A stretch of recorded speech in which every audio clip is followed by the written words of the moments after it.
Virajpur. Corona की स्थिति दिल्ली में काफी बेकाबू।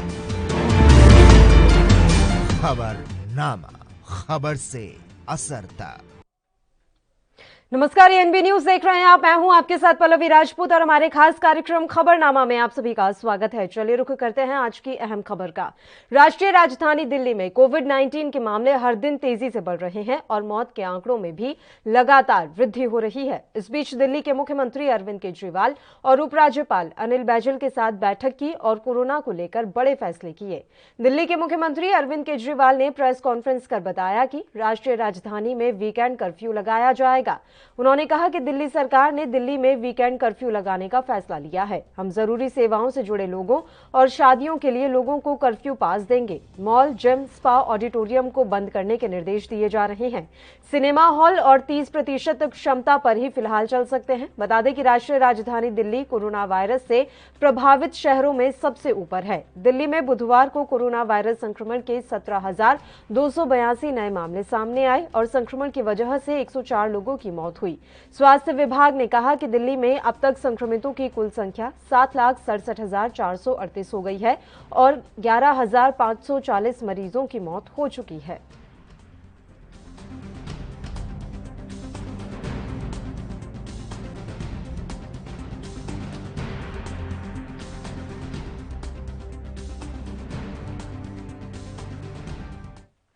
तो राजधानी दिल्ली में कोरोना वायरस संक्रमण के बढ़ते मामलों पर लगाम लगाने के लिए मुख्यमंत्री अरविंद केजरीवाल ने गुरुवार को वीकेंड कर्फ्यू लगाने का ऐलान करते हुए क्या कुछ कहा है, आइए आपको सुनाते हैं। हम सब देख रहे हैं कि किस तरह से देश भर में एक तरफ कोरोना का प्रकोप बढ़ता जा रहा है और दिल्ली में भी कोरोना के मामले लगातार बढ़ते जा रहे हैं। आपको बता दें कि राजधानी दिल्ली में वीकेंड लॉकडाउन का ऐलान कर दिया गया है। राष्ट्रीय राजधानी दिल्ली में कोविड-19 के मामले हर दिन तेजी से बढ़ रहे हैं और मौत के आंकड़ों में भी लगातार वृद्धि हो रही है। इस बीच दिल्ली के मुख्यमंत्री अरविंद केजरीवाल और उपराज्यपाल अनिल बैजल के साथ आज बैठक हुई है और कोरोना को लेकर बड़े फैसले किए गए। दिल्ली के मुख्यमंत्री अरविंद केजरीवाल ने प्रेस कॉन्फ्रेंस कर बताया कि राष्ट्रीय राजधानी में वीकेंड कर्फ्यू लगाया जाएगा।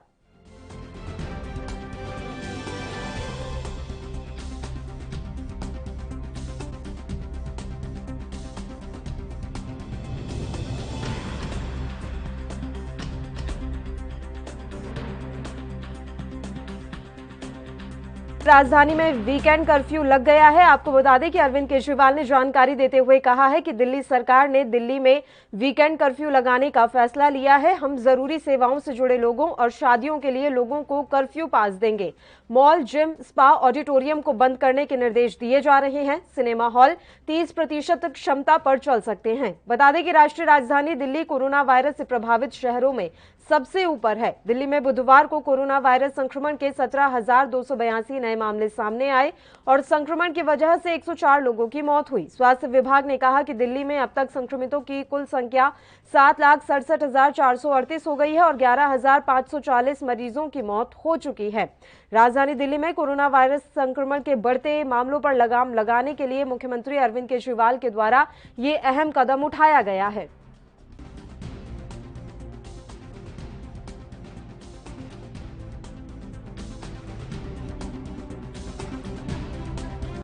हम सब देख रहे हैं कि किस तरह से देश भर में एक तरफ कोरोना का प्रकोप बढ़ता जा रहा है और दिल्ली में भी कोरोना बहुत तेज़ी से बढ़ रहा है। जैसा मैं लगभग हर रोज़ हर दूसरे दिन आप लोगों से आके बातचीत करता हूं और स्थिति को आपके सामने रखता हूं, आज भी जो दिल्ली के अंदर परिस्थिति है, हमारे हॉस्पिटल में जो प्रबंधन है, हॉस्पिटल्स का जो मैनेजमेंट है, वो स्थिति अभी फ़िलहाल अपने कंट्रोल में है। दिल्ली में हॉस्पिटल बेड्स की कमी नहीं है। अभी लेटेस्ट डेटा के हिसाब से 5,000 से ज़्यादा बेड अभी खाली हैं दिल्ली के अंदर, 5,000 से ज़्यादा बेड्स खाली हैं। लेकिन मेरी आप लोगों से निवेदन है, अगर कुछ एक अस्पतालों के अंदर मान लीजिए बेड्स भर गए हैं और आप इंसिस्ट करते हैं मुझे तो इसी अस्पताल में जाना है, ये दिक्कत है। अगर आप बड़े चूजी हैं कि मुझे तो इन दो में से किसी अस्पताल में एडमिशन कराइए जी, ये दिक्कत है। इस वक्त इतनी बड़ी महामारी में हमारी सबसे बड़ी प्राथमिकता है कि जो भी व्यक्ति बीमार हो रहा है उसको कहीं ना कहीं उसकी जान बचाने के लिए, उसकी स्वास्थ्य ठीक करने के लिए, उसका इलाज करने के लिए उसको दिल्ली में कहीं ना कहीं बेड मिलना चाहिए, चाहे वो सरकारी अस्पताल में हो, चाहे वो प्राइवेट अस्पताल में हो। प्राइवेट अस्पताल में चाहे इस अस्पताल में हो, चाहे उस अस्पताल में हो। मेरा आप लोगों से निवेदन है कि आप ये इंसिस्ट मत कीजिए कि मेरे को इसी अस्पताल में जाना है, वो हमारे लिए मुश्किल होगा। लेकिन अभी फ़िलहाल आपका मुख्यमंत्री होने के नाते मैं आपको एश्योर कर रहा हूँ कि अभी दिल्ली के अंदर बेड्स की कमी नहीं है। और मेरी मीडिया से भी निवेदन है कि जब आप दिखाते हैं कि इन 3 अस्पतालों के अंदर सारे बेड खत्म हो गए, हो सकता है, लेकिन इसका मतलब ये नहीं कि दिल्ली के अंदर इस टाइम प्रॉब्लम हो गई। दिल्ली में इस वक्त भी 5000 से ज़्यादा बेड्स अवेलेबल हैं। आज मेरी सुबह से कई मीटिंग्स हो चुकी है, हम और भी बड़े स्तर के ऊपर बेड्स बढ़ाने की प्रयास कर रहे हैं, ऑक्सीजन बेड्स बढ़ाने के प्रयास कर रहे हैं ताकि और ज़्यादा बेड्स की कैपेसिटी बढ़ाई जाए, जिससे कि लोगों को सही इलाज, समय पे इलाज मिल सके। स्थिति जैसे हम देख रहे हैं, रोज़ केसेस बढ़ते जा रहे हैं, रोज़ केसेस बढ़ते जा रहे हैं। इस स्थिति को कंट्रोल करने के लिए दिल्ली सरकार ने कुछ निर्णय लिए हैं। आज एलजी साहब के साथ मीटिंग हुई थी और सब ने मिलके ये निर्णय लिए हैं कि वीकेंड के ऊपर कर्फ्यू दिल्ली के अंदर लगाया जाएगा। इसका कारण ये है कि लगभग हफ्ते के दौरान, वर्किंग डेज़ के दौरान आदमी को अपनी कमाई करने के लिए जाना होता है, आदमी को अपने काम पे जाना होता है। लेकिन वीकेंड में अक्सर जो लोग निकलते हैं वो अपने एंटरटेनमेंट के लिए या दूसरी एक्टिविटीज़ के लिए निकलते हैं, जो कि कर्टेल की जा सकती है, जो कि जिसके ऊपर अंकुश लगाया जा सकता है, उससे बहुत ज़्यादा लोगों को दिक्कत नहीं होनी चाहिए। इसीलिए चेन तोड़ने के लिए वीकेंड के ऊपर, ताकि लोग ज़्यादा संपर्क में ना आए, वीकेंड के ऊपर कर्फ्यू। और एक छोटे से ब्रेक के लिए खबरनामा में रुक रहे हैं, फौरन हाजिर होंगे।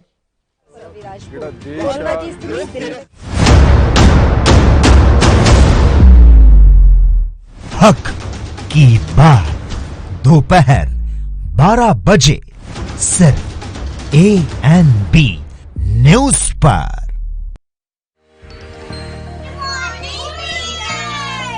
बच्चों तैयार हो जाओ, शुरू करते हैं एक नई गिनती। 1, मास्क लगाएं अब हर एक।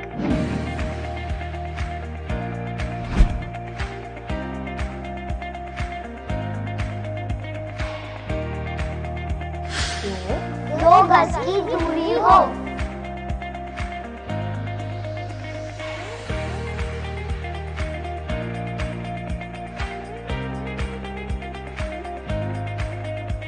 3 धोकर बार बार हाथ रखे क्लीन।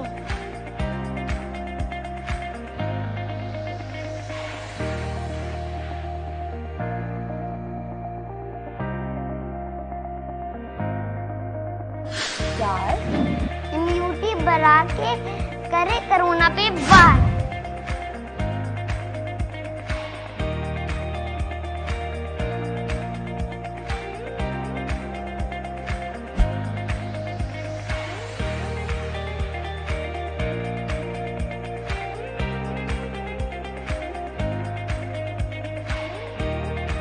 1, 2, 4 कोरोना की होगी हार, 1, 2, 3, 4 कोरोना की होगी हार।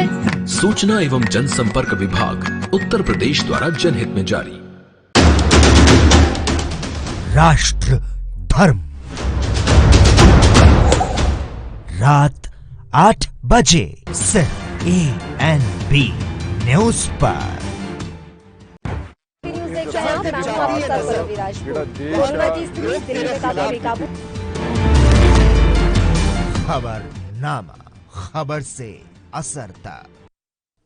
ब्रेक के बाद एक बार फिर से आप सभी का स्वागत है। आपको बता दें, राजधानी दिल्ली में पिछले कुछ दिनों में तेजी से कोरोना संक्रमित मरीजों की संख्या बढ़ रही है और लगातार मरीज सामने आ रहे हैं। यह संख्या अब 17,000 के पार पहुंच गई है।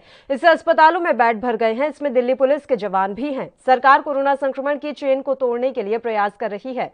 नाइट कर्फ्यू और वीकली मार्केट पर प्रतिबंध जैसे कदम उठाए जा रहे हैं। इस बीच Delhi police commissioner SN Shrivastava ने एक वीडियो संदेश जारी किया है। इस वीडियो संदेश में उन्होंने दिल्ली पुलिस के सभी अधिकारियों और कर्मचारियों से इस दौरान धैर्य के साथ काम करने की अपील की है। साथ ही कहा कि जिस तरह से साल 2020 में कोरोना के दौरान नियमों का पालन करते हुए सभी ने अपनी ड्यूटी की थी, उसी तरह से इस बार भी वो नियमों का पालन करते हुए अपने काम को अंजाम दें।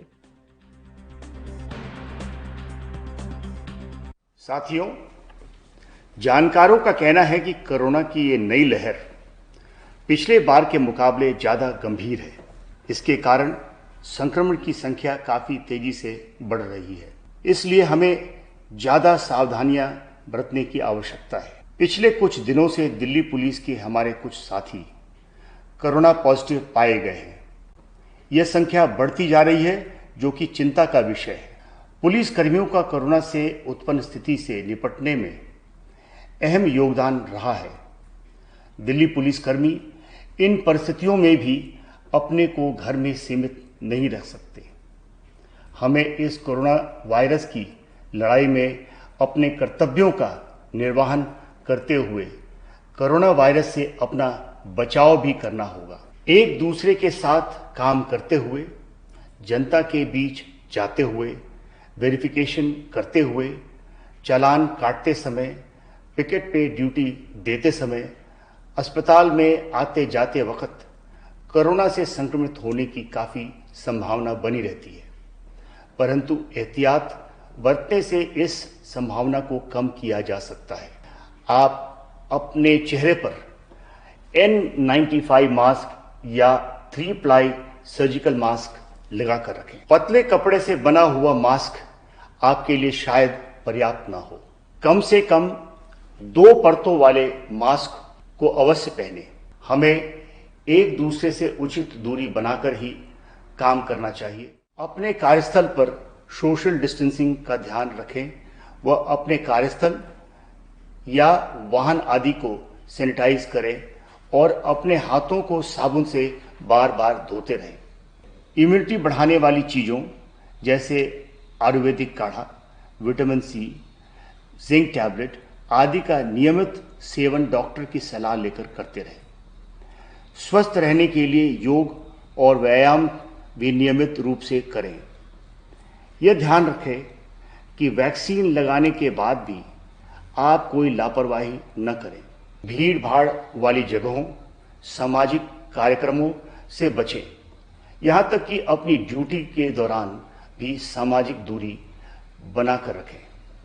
हमें अपनी सुरक्षा के साथ साथ अपने परिवार की सुरक्षा का भी ध्यान परस्पर रखना चाहिए। आप सुरक्षित रहकर ही दूसरों की रक्षा कर सकते हैं। आपको यह बात ध्यान में रख लेनी चाहिए कि आपके सामने वाला संभवतः कोरोना से संक्रमित हो सकता है। किसी भी यूनिट का कर्मी अगर कोरोना पॉजिटिव होता है तो इसके लिए हमने यूनिट के सीनियर अफसर के साथ साथ पुलिस मुख्यालय के अफसरों की भी सेवाएं निर्धारित की हैं, ताकि अच्छा इलाज हो सके और अस्पताल में बेड मिलने में परेशानी न हो। पूरा दिल्ली पुलिस विभाग आपके साथ खड़ा है। इसके लिए 7 व 22 मई 2020 को स्टैंडर्ड ऑपरेटिंग प्रोसीजर्स जारी किए गए थे। कोरोना को दिल्ली पुलिस परिवार में फैलने से रोकने व उसके बचाव के लिए सर्कुलर नंबर 7/2020 में दिए गए दिशा निर्देशों का पालन करते हुए अपने को और अपने परिवार के सदस्यों को। एक और छोटे से ब्रेक के लिए यहाँ रुक रहे हैं, फौरन हाजिर होंगे।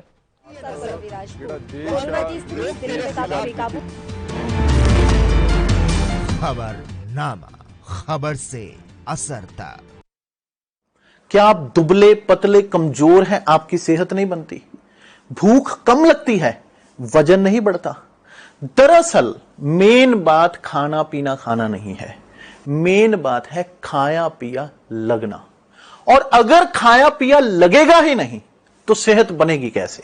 इसलिए हमारी संस्था सन्यासी आयुर्वेदा ने एक ऐसी दवा बनाई है जो कि आपके पाचन तंत्र को, आपके लीवर सिस्टम को ठीक करने का काम करती है, ताकि आप जो भी खाएं उसका पूरे का पूरा निचोड़ आपके शरीर को लगे, आपकी भूख बढ़े, खाया पिया सही से लगे, नया खून बने, हड्डियों में जान आए, वजन बढ़े, ताकत बढ़े, चेहरे पर नूर आए और आप मोटे तगड़े खूबसूरत पर्सनैलिटी के मालिक बन जाएं। यह दवा पूरी तरह से आयुर्वेदिक होती है। इसका शरीर पर कोई भी साइड इफेक्ट, कोई भी नुकसान या दुष्प्रभाव नहीं होता। लड़के लड़कियां दोनों इसका इस्तेमाल कर सकते हैं और पहले 15 दिन के अंदर ही आपको इसका असर महसूस हो जाएगा।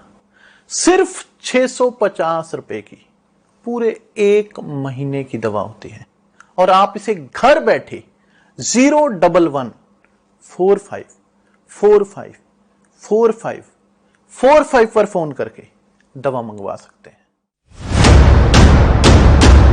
देख रहे हैं आप, मैं हूं आपके साथ पल्लवी राजपूत। कोरोना की स्थिति दिल्ली में काफी बेकाबू। खबरनामा, खबर से असर तक। ब्रेक के बाद एक बार फिर से खबरनामा में आप सभी का स्वागत है। देश भर में कोरोना वायरस संक्रमण की बेकाबू रफ्तार के बीच रिकॉर्ड संख्या में मौतें दर्ज की जा रही हैं।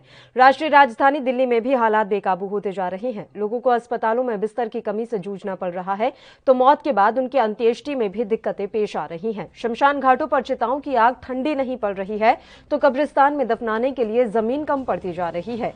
दिल्ली के सबसे बड़े शमशान घाट निगम बोध घाट पर इस महामारी से परिजनों को खो चुके लोगों को उनकी अंत्येष्टि के लिए घंटों इंतजार करना पड़ रहा है। प्रत्यक्षदर्शियों के मुताबिक यहां एक एक एम्बुलेंस में 2-3 शव लाए जा रहे हैं। कोरोना से अपने दादा को गंवा चुके 27 वर्षीय एक शख्स के मुताबिक 5 घंटों के इंतजार के बाद भी अंत्येष्टि के लिए उनका नंबर नहीं आया। यही हाल दिल्ली में आईटीओ के पास स्थित यहां के सबसे बड़े कब्रिस्तानों में शामिल जदीद कब्रिस्तान अहले इस्लाम का है, जहां जेसीबी मशीन का इस्तेमाल करते हुए लगातार कब्रें खोदी जा रही हैं ताकि शवों को दफनाया जा सके, लेकिन यहां भी शवों को दफनाने के लिए जमीन कम पड़ती जा रही है। मेरा नाम मुफ्ती अब्दुल वाहिद कासमी है। यहाँ पे आपके किसका इंतकाल हो गया था कि आप आए? लक्ष्मी नगर ललिता पार्क से हमारा आना हुआ। वहाँ एक अजीज थे, मरहुमा लेडीज थी, उनको कल कान में दर्द हुआ था, जाकर एडमिट कराया गया उनको, तो कोविड-19 बतलाया गया। रात 3 बजे उनका इंतकाल हो गया। तो आज सुबह में यहाँ दिल्ली कब्रिस्तान, दिल्ली गेट कब्रिस्तान में हम लोग आए और यहाँ तदफीन कराया गया इनको। तो क्या जगह मिलने में परेशानी भी हुई, क्योंकि ये बहुत सारी खबरें चल रही कि बहुत लंबा लाइन है, बहुत सारे इंतकाल हो रहा है, तो लोग आने में जगह नहीं मिल पा रहा है? नहीं, दिल्ली गेट पे जो कब्रिस्तान है यहाँ कोई दिक्कत नहीं है, किसी तरह की कोई परेशानी नहीं है। एक साथ 3-4 भी अगर आ जाते हैं तो किसी तरह की कोई परेशानी नहीं है। बहुत सहूलत है, बहुत आसानी है, हर तरह की सुविधा है यहाँ पे। क्योंकि जो कोविड के लिए जगह भी है वो भी अब शायद खत्म हो रहा है, 200 के आसपास ही बचे हैं, तो इसलिए आप लोगों को परेशानी तो नहीं, अभी फिलहाल अभी कोई परेशानी नहीं है। अभी तो काफी जगह है खाली। अब आइंदा क्या होगा नहीं होगा उसके बारे में कुछ पता नहीं, लेकिन फिलहाल कोई किसी तरह की कोई परेशानी नहीं है। अभी 22 लोग हैं, मैंने गिनती करके आया, अभी गिनती करा मैंने, 22 लोग हैं और उनको जगह भी नहीं है, और बाकी और भी लोग हैं उनको जगह नहीं है। 22 से ज्यादा ही है बेटा, 22 से ज्यादा ही है। आप यहाँ पे हमें कब से हैं? मुझे अब 1 घंटा होने जा रहा है। हाँ, 1 घंटा होने जा रहा है। बाकी अगर मेरे पे भरोसा नहीं है तो आप वो गार्ड है उससे बात कर सकते हो, पूछ सकते हो शाम तक कितने मरते, कितने आते हैं यहाँ पे जलाने के लिए। इसके अंदर जगह नहीं, ये मोदी जी कौन करवा रहा है कि किडनी के क्यों बाहर भेज रहा है? ये यहाँ पे जगह नहीं है, बिल्कुल भी जगह नहीं है। कोई मशीन से फूक रहा है, कोई बिजली से फूक रहा है, कोई यहाँ पे जगह नहीं होगी तो कैसे करेगा कोई? तो ये तमाम खबरें देखने के बाद एक बात तो साफ तौर पर जाहिर हो चुकी है कि कहीं ना कहीं दिल्ली की स्थिति बेहद ही खराब है। यहां अब शमशान घाट और कब्रिस्तान में लोगों को दफनाने और अंत्येष्टि के लिए जगह नहीं बची है, तो वहीं दूसरी ओर अब पुलिस कर्मियों को भी बचने की सलाह दी जा रही है। एसएन श्रीवास्तव ने जिस तरीके से वीडियो संदेश जारी कर पुलिस कर्मियों को कोरोना से बचने की सलाह दी है, ये साफ तौर पर दिखा रहा है कि अब खतरा हर किसी पर मंडरा रहा है। इसी मसले पर चर्चा करने के लिए इस समय दो मेहमान लाइव हमारे साथ जुड़ गए हैं। मेहमानों से आपका परिचय करवा देते हैं। अनूप कुमार पांडे जी जो कि आम आदमी पार्टी से हैं, इनके अलावा दयाशंकर दुबे जी जो कि भारतीय जनता पार्टी से हैं। दोनों ही मेहमानों का स्वागत करती हूं एएनबी न्यूज पर। सबसे पहले अनूप जी आपके साथ शुरुआत करना चाहेंगे। आज अरविंद केजरीवाल ने वीकेंड कर्फ्यू का ऐलान कर दिया है। उन्होंने कहा है कि अब वीकेंड पर कर्फ्यू जैसी स्थिति रहेगी, शुक्रवार से लेकर सोमवार तक ये कर्फ्यू जारी रहेगा। क्या उम्मीद कर सकते हैं कि वीकेंड कर्फ्यू से कोरोना पर प्रहार किया जा सकेगा? देखिए, शुरू में ही जब कोरोना का पीरियड आया था तो हमारे मुख्यमंत्री जी अरविंद जी ने चारों तरफ घूम घूम करके एक व्यवस्थित तरीके से कोरोना से लड़ने की व्यवस्था किया। आज भी वो कह रहे हैं कि अभी हमारे पास बेड है। वहीं अन्य राज्य जैसे उत्तर प्रदेश है, वहां लाशों के ऊपर लाश, लोगों को जगह नहीं है, वहां पर ऑक्सीजन नहीं है, लोग तड़फड़ा रहे हैं। और दूसरी तरफ वही दिल्ली जहां घनी आबादी है, जहां दुनिया के लोग आते हैं, रोज फ्लाइटें उतरती हैं, और वहां पर अगर इस तरीके की महामारी है और उससे लड़ने की जो रणनीति वहां की सरकार ने बनाया है, तो ये तारीफ होनी चाहिए। और हमारी इस पर टीका टिप्पणी ज्यादा करना मैं उचित नहीं समझता। बस यही ईश्वर से प्रार्थना कर सकता हूँ कि हे ईश्वर, किसी तरीके से इस महामारी से भारत के लोगों को उबारो। ठीक है, वैसे मैंने टीका टिप्पणी करने के लिए नहीं कहा था, मैं बस ये जानना चाह रही थी कि क्या कोरोना को खत्म करने की दिशा में हम सही कदम उठा रहे हैं, तो इस सवाल का जवाब देना इतना भी मुश्किल नहीं था। दयाशंकर दुबे जी, आपकी प्रतिक्रिया चाहूंगी। आज अरविंद केजरीवाल मीडिया के सामने आए, उन्होंने तमाम अपनी योजनाओं को रखा कि आने वाले समय में किस तरीके से वीकेंड कर्फ्यू रहेगा, क्या कुछ खुला रहेगा, क्या कुछ बंद रहेगा और कैसे हम कोरोना से आगे की लड़ाई लड़ सकते हैं। आपकी प्रतिक्रिया, क्या आपकी नजर में सरकार एकदम सही कदम उठा रही है? दलगत राजनीति से ऊपर उठकर अगर आप बात करेंगे सर तो बेहतर रहेगा। बताइए दयाशंकर जी।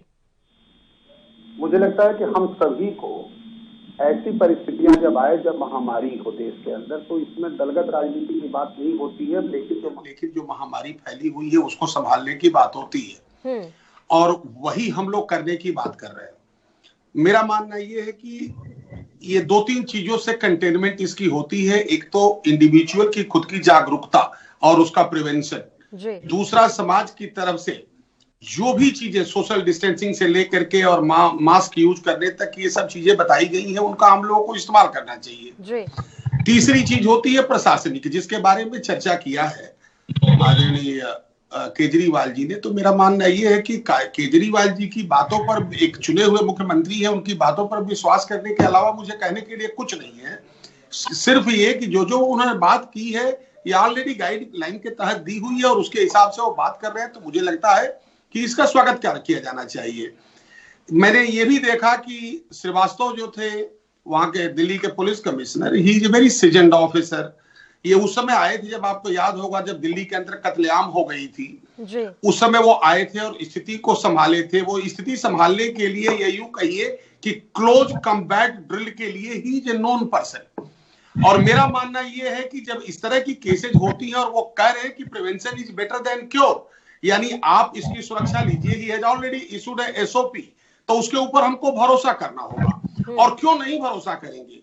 बस एक ही आग्रह है कि हम लोगों के तरफ से, जैसा कि आपने मुझे क्वेश्चन किया था कि आप पॉलिटिकली कुछ ना बोलिए, मैं बिल्कुल नहीं बोलता। वैसे भी जितना आपने मुझे समझा है मैं शायद नहीं बोलता, और पल्लवी जितना आपके विचारों को मैं समझ पाया हूं, ये जगह अलग होती है जब पॉलिटिकल बात की जाती है। अनूप भाई ने कुछ कहा है, उनका अपना सम्मान है, उस पर मैं चर्चा नहीं करूंगा। लेकिन मेरा कहना यह है कि कम से कम अब सेत जाए, क्योंकि जब हम खुद ही आंखों से, अपनी आंखों से देख रहे हैं कि किस तरह से लाशों को दफनाया जा रहा है या उनकी अंत्येष्टि हो रही है, कुछ चीजें सही है।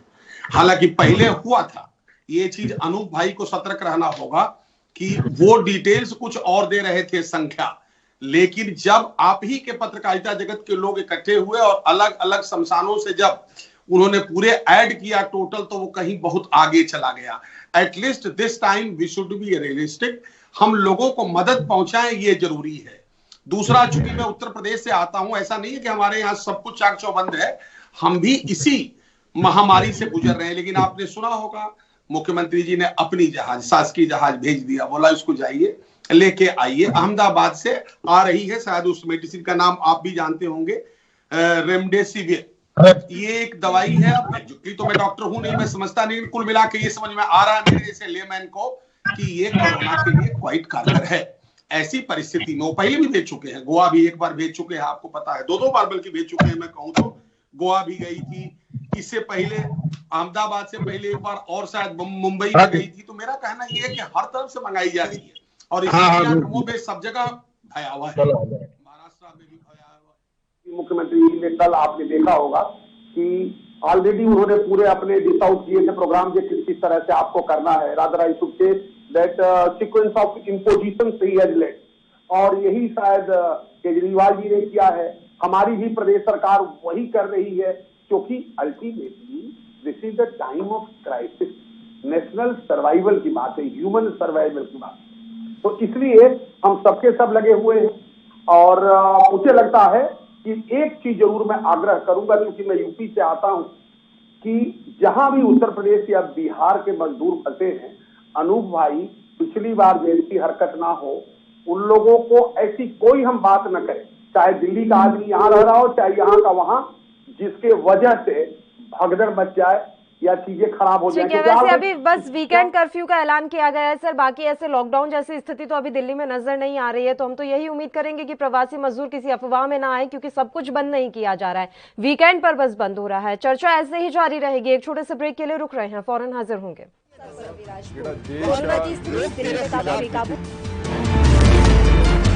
खबरनामा, खबर से असर तक। क्या आप दुबले पतले कमजोर हैं, आपकी सेहत नहीं बनती, भूख कम लगती है, वजन नहीं बढ़ता? दरअसल मेन बात खाना पीना खाना नहीं है, मेन बात है खाया पिया लगना। और अगर खाया पिया लगेगा ही नहीं तो सेहत बनेगी कैसे? इसलिए हमारी संस्था सन्यासी आयुर्वेदा ने एक ऐसी दवा बनाई है जो कि आपके पाचन तंत्र को, आपके लीवर सिस्टम को ठीक करने का काम करती है, ताकि आप जो भी खाएं उसका पूरे का पूरा निचोड़ आपके शरीर को लगे, आपकी भूख बढ़े, खाया पिया सही से लगे, नया खून बने, हड्डियों में जान आए, वजन बढ़े, ताकत बढ़े, चेहरे पर नूर आए और आप मोटे तगड़े खूबसूरत पर्सनैलिटी के मालिक बन जाएं। यह दवा पूरी तरह से आयुर्वेदिक होती है। इसका शरीर पर कोई भी साइड इफेक्ट, कोई भी नुकसान या दुष्प्रभाव नहीं होता। लड़के लड़कियां दोनों इसका इस्तेमाल कर सकते हैं और पहले 15 दिन के अंदर ही आपको इसका असर महसूस हो जाएगा। सिर्फ 650 रुपए की पूरे 1 महीने की दवा होती है और आप इसे घर बैठे 01145454545 पर फोन करके दवा मंगवा सकते हैं।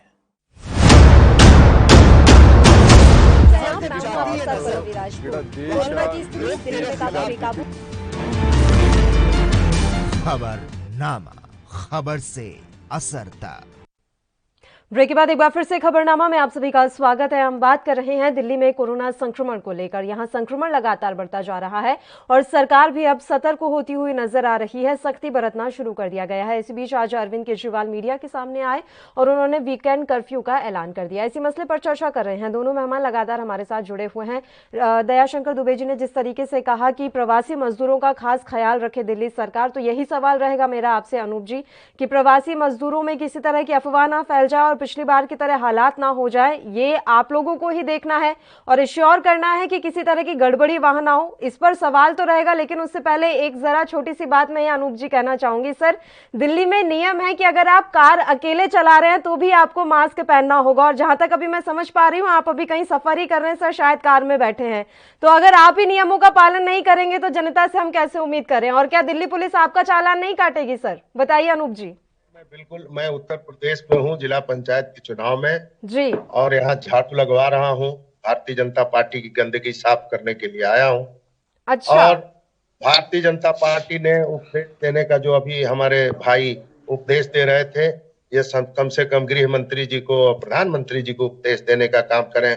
इन लोगों ने कोरोना को अनियंत्रित तरीके से फैला दिया और ये करुणा दया की इनकी सरकार नहीं है, ये कोरोना वायरस की सरकार है। अनूप जी, दिल्ली में कैसे फैलाया बीजेपी ने कोरोना? नहीं, ये बीजेपी की ही देन है कोरोना। ये नहीं चाहते हैं कि कोरोना जाए, क्योंकि कोरोना को हथियार बना रहे हैं ये अभी तक कर क्या रहे थे? ये टीका क्यों नहीं लगवा रहे थे? टीका दूसरे देश को दे रहे हैं, बांग्लादेश को भेजेंगे, पाकिस्तान को भेजेंगे, साउथ अफ्रीका को भेजेंगे। इनके यहाँ टीका की कमी है, बाहर से आयात करेंगे। ये इतने दिनों से कर क्या रहे थे? अनियंत्रित तरीके से कोरोना में लॉकडाउन इन्होंने कर दिया, एक बाइक लोगों को ऐसा कर दिया, लाठी डंडों से पीटती है उत्तर प्रदेश में पुलिस। कम से कम दिल्ली में तो ऐसा नहीं होता। दिल्ली में तो मुख्यमंत्री जी घूम घूम करके कोरोना वायरस किस तरीके से रोकथाम हो लगे हुए हैं, लेकिन इनके मुख्यमंत्री जी खुद आइसोलेट हो गए, इनका पूरा दफ्तर हो गया। तो आप क्या चाहते हैं? सीएम योगी आदित्यनाथ कोरोना संक्रमित होने के बाद जनता के बीच चले जाएं? ये चाहते हैं आप? संक्रमित क्यों नहीं होंगे? जब ये रैली करेंगे बंगाल में, तमिलनाडु में, केरल में, खुद मास्क नहीं लगाएंगे। सत्येंद्र जैन भी कोरोना संक्रमित हुए थे ना सर पिछली बार, वो क्यों हो गए थे? कैसे हो गए थे? ये किस तरह का लॉजिक हुआ? नहीं सर, गलत बात नहीं। कोरोना संक्रमित होने का ये कैसा लॉजिक हुआ? नहीं, रैली करते समय नहीं, जब कोरोना है देश में, जब सबको पता है, तो रैली में इतनी भीड़ क्यों? कैसे रैली क्यों कर रहे हैं? आप कोरोना अरविंद केजरीवाल पंजाब आकर जनसभाएं क्यों कर रहे हैं? अरविंद केजरीवाल पंजाब आके जनसभाएं क्यों कर रहे हैं? यहाँ पर उनकी रैली क्यों हो रही है? मतलब पंजाब वासियों को कोरोना हो जाए तो कोई दिक्कत नहीं है, दिल्ली वासियों को नहीं होना चाहिए। उत्तर प्रदेश की 4 मीटिंग कैंसिल किया, पंजाब क्यों आए अरविंद केजरीवाल? मुझे जवाब दीजिए। कोरोना संक्रमण है ना, पूरे देश में है ना, पंजाब में भी हालत खराब है ना सर। अभी हाल ही में अरविंद केजरीवाल क्यों आए पंजाब में, और क्यों आपके मंत्री लगातार उत्तर प्रदेश में जा रहे हैं? इस बात को कहने के लिए हम तो शिक्षा का स्तर देखने आए हैं। अरे अभी कल तक परसों तक नरसों तक रैलियां चलती रही बंगाल में, हमारे केजरीवाल जी रैली कैंसिल कर दिए। मैं मान रही हूँ ये बहुत गलत हो रहा है, मैं लगातार ये बात कहती हूँ कि चुनावी राज्य अभी होने ही नहीं चाहिए थे, यहाँ पर रैलियां होनी ही नहीं चाहिए थी, वर्चुअल रैली होनी चाहिए। मैं खुद कह रही हूँ ये बात, लेकिन सवाल ये भी है कि अरविंद केजरीवाल भी तो समझ रहे थे ना सर। पंजाब में अभी 2 दिन पहले से तो स्थिति खराब नहीं हुई है, पिछले 2 महीने से यहाँ पर कोरोना के केस लगातार बढ़ रहे हैं, और उसी बीच अरविंद केजरीवाल आए हैं यहाँ पर। अरविंद केजरीवाल जी ने तो जो समर्पण किया है, वहां की जनता ने आशीर्वाद दिया है और अभी भी दे रही है। कुछ दिन पहले हाथ पैर अरविंद केजरीवाल जी का इन लोगों ने बांधने का प्रयास किया, और प्रयास लोकतंत्र के मंदिर में किया, फिर भी अरविंद जी लड़ रहे हैं, कोरोना से भी लड़ रहे हैं वहां पर, और इनसे भी लड़ रहे हैं। लेकिन इन लोगों ने जिस तरीके से अनियंत्रित कोरोना पर काम किया है, यह देश कभी माफ नहीं करेगा। और इन लोगों का जो काम है, जो महामारी में अवसर तलाश रहे हैं, 500-600 रुपया जांच में लग रहा है, 3 दिन 4 दिन बाद जांच की रिपोर्ट नहीं आ रही। ये लोग क्या अपने को क्या समझ बैठे हो? क्या जिंदगी भर यही लोग सत्ता में रहेंगे और जनता परेशान रहेगी? मुझे दुख होता है। आज मैंने वीडियो देखा लखनऊ में, जहां लाशें जलती हैं उसको घेरा जा रहा है कि कोई देखे नहीं। लाइन लगी है, 40 घंटे लगते हैं लाश को जलाने में। सर थोड़ा दिल्ली का भी वीडियो देख लीजिए, वहां पर किस तरीके से अस्पतालों में अभी बेड्स की कमी हो रही है, किस तरीके से निगम बोध घाट में अभी लोगों को अंत्येष्टि के लिए जगह नहीं बची है, कब्रिस्तान में यहाँ लोगों को दफनाने की जगह नहीं बची है। मुझे दुख होता है कि इस महामारी के समय में ही लोग राजनीति करें, इससे कष्ट होता है। ये राजनीति नहीं कर रहा है अनूप जी, सवाल पूछना राजनीति नहीं होता, सवाल पूछना राजनीति नहीं होता। कोरोना अगले साल मार्च में आया कि अभी पूछ लिया जाए सवाल, तो इसी तरीके से कह दिया जाता है कि आप या तो देश विरोधी हैं, आप हिंदू विरोधी हैं, आप इस तरीके के सवाल नहीं कर सकते, आप राजनीति कर रहे हैं। ठीक है, दयाशंकर जी कुछ कह रहे हैं, बात सुन लेते हैं अनूप जी। दयाशंकर दुबे जी कुछ कह रहे हैं। दयाशंकर दुबे जी, ये सवाल हमेशा आप पर रहेगा, ये सवाल, ये लांछन आप पर हमेशा रहेगा कि कोविड जब चल रहा था। 1 सेकेंड अनूप जी, 1 सेकेंड, लौट रही हूँ आपके पास। दयाशंकर जी से मेरा ये सवाल है कि लगातार ये लांछन आप पर लगता रहेगा, जब इतना ज्यादा पीक का टाइम चल रहा है तब आप बंगाल में रैलियां कर रहे हैं, आपको वहां के लोगों की चिंता नहीं है, और सारे देश से कोरोना के केस आ रहे हैं, लेकिन असम और बंगाल से मजाल है कि कोरोना के केस आ जाएं। देखिए, सबसे बड़ी बात पल्लवी है कि ये एक संवैधानिक स्थिति है जो कि बड़ी गड़बड़ है। और इस वक्त जो चुनाव की स्थिति है जिसके बारे में आप चर्चा कर रही हैं, अभी तो आयोजित हुई नहीं है। इसके लिए चुनाव आयोग ने पहले से प्लान किया है और हर पार्टियां कर रही हैं। आपने खुद कहा कि किस तरह से केजरीवाल पंजाब में जा जाके कर रहे हैं या बाकी लोग जहां जहां कर रहे हैं। रही बात अनूप की, तो अनूप आ चुके हैं उत्तर प्रदेश में, इनका स्वागत है। और दूसरा, मैं भगवान से प्रार्थना करूंगा कि कम से कम ये सब बहुत आप ये है मास्क, इसको जरूर लगाइए पंडित जी, और आप स्वस्थ रहें, सुखी रहें, ये मैं भगवान से प्रार्थना करता हूँ। ये थोड़ा सा, जब आप बोल रहे थे तो देखा नहीं, मैं श्रोता की तरह से सुनता हूँ बड़े शांति से। अब मैं काम की बात ये कहना चाहता हूँ आपसे कि हमने छोटी सी एक बात करी कि हम और आप मिल करके किसी तरह से ऐसी कोशिश ना हो जाए या कोई हम लोगों से किसी भी लेवल पर, हमारे लेवल पर, आप लेवल की गलतियां हो जाए जिसकी वजह से प्रवासी मजदूरों को परेशानी हो या छोटे तबके के लोगों को परेशानी हो। आप तो चुनाव में मस्त हैं, हम भी जाने वाले थे लेकिन हम तो त्रस्त हो गए क्योंकि हमारी उम्र जो है वो 60 वाट के आसपास चली गई, तो हम डरे हुए हैं। आप जितने बहादुर हम नहीं हैं, लेकिन दूसरे को आईना दिखाने से पहले, पांडे जी भाई, दूसरे को आईना दिखाने से पहले एक बार अपनी शक्ल देखनी चाहिए। आप खुद चुनाव में घूम रहे हैं, गाड़ी में बैठे हुए हैं, और आप कह रहे हैं कोई और चुनाव में ना जाए, रैली में ना जाए। ये तो दुर्भाग्यपूर्ण स्थिति है। खैर चलिए, इस पर मैं चर्चा नहीं करूंगा।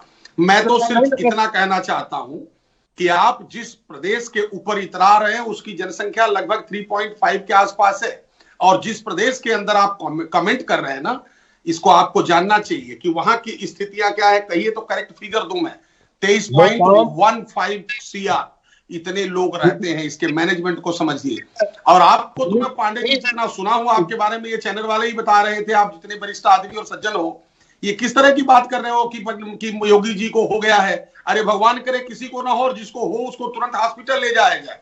क्या आपके मफलर वाले मुख्यमंत्री जी मफलर लगा के घूमते थे तो हम कुछ कहते थे क्या? वो खांसते रहते थे, हम कुछ नहीं कहते थे, हम यही कहते थे कि भगवान करे वो ठीक रहे। तो इस तरह की बात नहीं होनी चाहिए। आज के तारीख में तो मैं सिर्फ इतना आपसे आग्रह करूंगा पल्लवी के माध्यम से कि चूंकि आप पल्लवी, अच्छा होता कि उत्तर प्रदेश का विषय उठाई होती, लेकिन चूंकि वो आपके शुभचिंतक हैं, आपसे नजदीक पड़ते हैं वो लोग, उन्होंने आपका विषय उठाया। आप उन लोगों के दिए हुए कुछ संदेशों से कुछ सीखें, कुछ हम भी आपको सलाह ही दे सकते हैं। मानना ना मानना आपको है, क्योंकि आप चुनी हुई सरकार है, जैसा करेंगे वैसा भरेंगे। तो इसलिए अब ये नहीं होगा कि मामा के शादी में नानी का बखान करना शुरू करेंगे। नानी तो जानती ही, उन्होंने ही मामा पैदा किया है। ये भारतीय जनता पार्टी के टाइम पर ही आपकी सरकार बनी और इसको राज्य का स्तर का दर्जा मिला। आप क्यों भूल जाते हैं? कहिए तो मैं आपको पहला मुख्यमंत्री का नाम बताऊं। तो ये सब बात मत करिए। ना ही आप संजय भाई हैं और ना ही मैं अपने पार्टी या कोई बकलोल लेता हूं जो आपस में हम लोग तो मैं करेंगे और सुनेंगे। नो, हम आपसे प्रार्थना करेंगे बार बार कि एक राष्ट्रीय आपदा नहीं बल्कि ये मानव के लिए बहुत बड़ी विकराल स्थिति है। इसमें हम धैर्य से काम करें, एक दूसरे पर आक्षेप लगाने के बजाय एक दूसरे के सहयोगी बने, क्योंकि पांडे जी कहीं ना कहीं आप हमारे अपने हैं। इस आस्था के साथ मैं आपको वो बातें कह रहा था कि अपने लोगों को वापस भेजना ही चाहिए। आपकी बड़ी कृपा हो। ठीक है। अब सर मुझे ये बताइए, ये सारी बातें क्या उन राज्यों के लिए ही है जहां पर आपकी सरकार नहीं है? जहां आपकी सरकार है वहां की स्थिति भी थोड़ा बता दीजिए सर। अहमदाबाद में क्या हो रहा है? सबसे बड़े हॉस्पिटल के बाहर 100 एम्बुलेंस की लाइन लगी हुई है क्योंकि अंदर बेड की कमी है। ये दिख जाता है हमें कि दिल्ली में अस्पतालों में बेड की कमी है, लेकिन ये नहीं दिख पा रहा है हमें कि अहमदाबाद में भी वैसी स्थिति बनी हुई है। फिर हम ये कह देंगे कि देखिए स्टेट देख लीजिए, वो कितना छोटा सा स्टेट है, वो तो पूर्ण राज्य भी नहीं है, और हमारा तो इतना बड़ा राज्य है। ये कह देने से चीजें ठीक हो जाएंगी? ऐसा नहीं, ये सरकार ऐसी नहीं है जो अपनी जिम्मेदारियों को छोड़ती हो Pallavi. All across the country, जहां हमारी सरकार है वहां भी और जहां नहीं है वहां भी, कम से कम नेशनल स्तर पर हमारी सरकार है और हम इसको लेकर चिंतित हैं। प्रधानमंत्री ने खुद हर राज्य के मुख्यमंत्रियों से बात किया, हर राज्य के गवर्नर से बात कर रहे हैं। हमारे यहाँ उत्तर प्रदेश के मुख्यमंत्री, देखिए 2-3 बातें हैं जो बहुत सीरियस हो रही हैं और कोशिश की जा रही है कि अच्छे से चीजें उससे निपटा जा सके।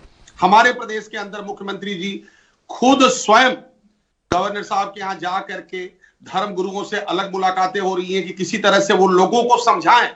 ये बहुत जरूरी है, समझाएं, इसकी बहुत जरूरत है कि समझाएं कि कैसे अपने आप को इस रोग से हमको बचाना है। दूसरी तरफ प्रशासनिक तैयारियां, अब यही हो सकता है ना, मान लीजिए आपके यहाँ कोई वैक्सीन घटती है, दूसरी जगह से मंगाई जाए, सामान और मंगाया जाए। यही नहीं, इससे हटके मैं कुछ और इनपुट आपको दे रहा हूं।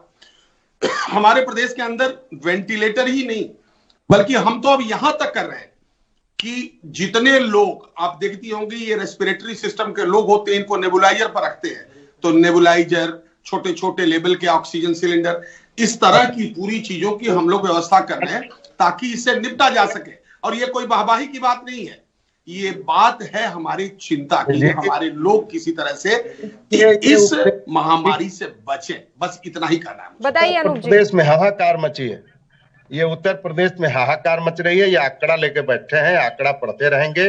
इन लोग जब से आए हैं देश में हर बात को ये लोग लाठी डंडे और नियम कानून और इतना ये लगाएंगे। और इसके बाद मछली का, इसके बाद फ्री में कोरोना की दवाई भी नहीं लगेगी, जांच भी होगा। एयरपोर्ट पे उतरिए आप तो तुरंत जांच, 3 घंटा खड़े रहिए। रेलवे इन लोगों ने बंद किया और बंद करने के बाद अभी तक नहीं चला है। चूंकि अडानी अंबानी को दे रहे हैं, सब बेच रहे हैं। किसानों सर, को भी कोरोना हटाने बढ़ की रहा साजिश है, हो आप सकती ये है। चाहते हैं कि रेलवे चला दिए जाए? हम तो इसी बात से परेशान है कि रैलियां क्यों मैं हो रही चलाने हैं, की बात कुंभ नहीं जैसे कर रहा आयोजन हूँ, क्यों इन हो रहे लोगों के हैं? चाल चलन की बात कर रहा हूँ। कोरोना जब से आया इन लोगों का चाल चलन देखिए। ये लोग कोरोना रोकने की व्यवस्था अगर ठीक से किए होते तो शायद हमारा देश थोड़ा और अच्छा करता। यही ईश्वर से प्रार्थना है और मेरी दुबे जी से भी प्रार्थना है कि आंकड़ा की सरकार न चलाई जाए, जमीन पे उतर करके आंसू बहाया जाए, करुणा और दया दिखाया जाए। करुणा और दया से ही ये देश चलेगा। ये देश लाठी और डंडे से नहीं चलेगा, प्यार से चलेगा, सहकार से चलेगा, संस्कार से चलेगा। दुबे जी, आंखों से आंसू आता है और गुस्सा भी आता है। अब बहुत हो चुका है, अब इसको गंभीरता से लेने की जरूरत है। बहुत ज्यादा लोगों को परेशान आप लोग मत करिए, थोड़ा और अच्छे ढंग से, क्योंकि देश आपके हाथ में है, आप लोग देश चला रहे हैं और हम लोग आपके देश के नागरिक हैं। हम लोगों का भी अधिकार है बात करने का, आवाज उठाने का। लेकिन हकीकत यही है कि बहुत कष्ट है। हकीकत को कहना दुबे जी बगावत नहीं है। अगर आपको सच सुनने की आदत नहीं है, अगर तुमने फेंका है झील में पत्थर तो लहरों का उठना शरारत नहीं। ये अनु पांडे नहीं बोल रहा है, ये देश की जनता का दर्द है।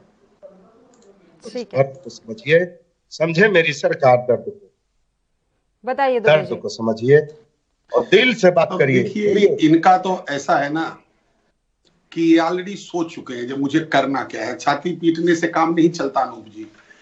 जब चीजें हो रही हैं तो उसकी रिएक्शंस, एक्शंस आपकी तरफ से क्या है, रेमेडियल एक्शंस क्या ले रहे हैं आप? जस्ट कहते रहेंगे आप घूम घूम करके, हो रहा है दिल्ली पर चर्चा और छाती पीट रहे हैं आप उत्तर प्रदेश के लिए। यही चीजें जो होती हैं आपको हमेशा लाइमलाइट में रखती हैं, क्योंकि आप हमेशा जिंदगी में किसी न किसी पर सवाल उठाए हैं। याद है केजरीवाल भाई का ना, कि किस तरह से वो चढ़ गए थे पोल के ऊपर, तार काट करके रातों रात हीरो बन गए। याद है आपको? नहीं याद आ रहा है तो कहिए, मैं तारीख बताऊंगा, क्योंकि मेरे को आपकी पूरी जानकारी है। और तब के जो कर्णधार है, आज जो आप तारनहार आए हैं, इसके पहले जो कर्णधार थे वो लोग विश्वास किए थे आपके ऊपर। हो सकता है कि मैं आपके पास 15-20 दिन ही प्रभावित रहा हूं अन्ना के वजह से, मैं और जनरल वीके सिंह। लेकिन कहां गए उसके बाद लोग? जनरल वीके सिंह कहां गए? अन्ना को कहां आपने भेजा? प्रशांत बाबू को कहां भेज दिया? विश्वास जी कहां कविता सुना रहे हैं? आप क्या कर रहे हो अनु भाई? आप तो हमको दुश्मन मान बैठे हो। हमने आपको अपना मान के केजरीवाल को कंधे पर उठाया था 15 दिन तक। आपको नहीं पता है तो मैं बता दूं। और याद करो अमेठी वाली रैली, अमेठी वाली रैली में मैं यही था, शायद उसमें आप नहीं आए होंगे, लेकिन मैं उसी मंच पर था जहां पर सब लोग कह रहे थे, तब उम्मीदें जगी थी। और आप टुकड़े टुकड़े हो गए 15 दिन के अंदर। आप दूसरे को बता रहे हैं नाचना है आंगन टेढ़ा, दूसरे प्रदेश के बारे में आप बात करेंगे। आप सिर्फ अपने को चमकाते हैं, मफलर लगाते हैं, सड़क पर लेट जाते हैं। ये पहली बार ऐसा हो रहा है। आपसे ही दीदी ने सीखा कि पद पर रहते हुए धरना देना आप लोगों ने सीखा है। ये हमारे कल्चर में नहीं था। कम से कम चलिए कांग्रेस को भी मैंने दयाशंकर नहीं जी, देखा। बिल्कुल सर, आपका गला खराब हो रहा है, थोड़ा पानी पीजिए सर। और हम तो यही उम्मीद करेंगे कि लगातार सरकार ध्यान दे, जिस तरीके से स्थितियां खराब हो रही हैं हर राज्य में, वहां की सरकारें ध्यान दे और केंद्र सरकार भी उनका पूरा सहयोग करे। फिलहाल आप दोनों ही मेहमानों का शुक्रिया, तमाम चर्चा के लिए आप हमारे साथ जुड़े। इसी के साथ खबरनामा में भी फिलहाल के लिए इतना ही। मुझे दीजिए इजाजत, नमस्कार। न्यूज़ देख रहे हैं आप, मैं हूं आपके साथ पल्लवी राजपूत। कोरोना की स्थिति दिल्ली में काफी बेकाबू। खबरनामा, खबर से असर तक।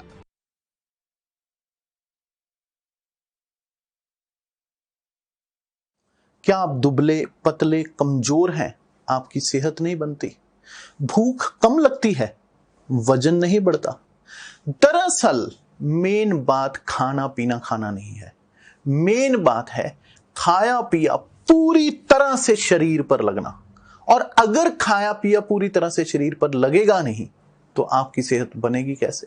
लोग सोचते हैं कि मैं ज्यादा बढ़िया खाऊंगा, काजू खाऊंगा, बादाम खाऊंगा, किशमिश मेवे खाऊंगा या मांस मछली खाऊंगा तो मेरी ज्यादा बढ़िया सेहत बनेगी।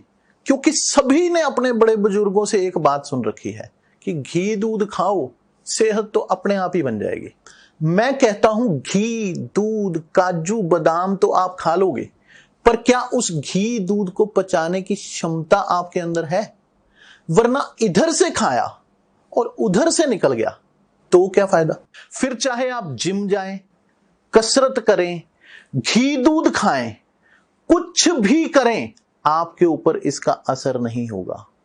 जैसे आप अपने घर के पानी की टंकी में जितना मर्जी पानी भरे जाएं, अगर नीचे से नल खुला रह गया तो सब कुछ उसी में बह जाएगा। ठीक इसी प्रकार आप चाहे कितना भी अच्छा खा पी लें, अगर आपका पाचन तंत्र, अगर आपका लिवर सिस्टम ठीक नहीं है तो आपके ऊपर कुछ भी नहीं लगेगा। इसलिए हमारी संस्था सन्यासी आयुर्वेदा ने एक ऐसी दवा बनाई है जो कि आपके पाचन तंत्र को दुरुस्त करने का काम करती है, जो कि आपके लिवर सिस्टम को मजबूत बनाने का काम करती है, ताकि आप जो भी खाएं उसका पूरे का पूरा निचोड़ आपके शरीर पर लगे, आपकी भूख बढ़े, खाया पिया सही से लगे, नया खून बने, हड्डियों में जान आए, वजन बढ़े, ताकत बढ़े, चेहरे पर नूर आए और आप मोटे तगड़े खूबसूरत पर्सनैलिटी के मालिक बन जाएं। यह दवा सबसे पहले आपके हाजमे को दुरुस्त करने का काम करती है, ताकि आपका लिवर सिस्टम ठीक होना शुरू हो, आपकी भूख बढ़ जाए, आपको भोजन रुचिकर लगे, आपका खाना खाने को दिल करे और फिर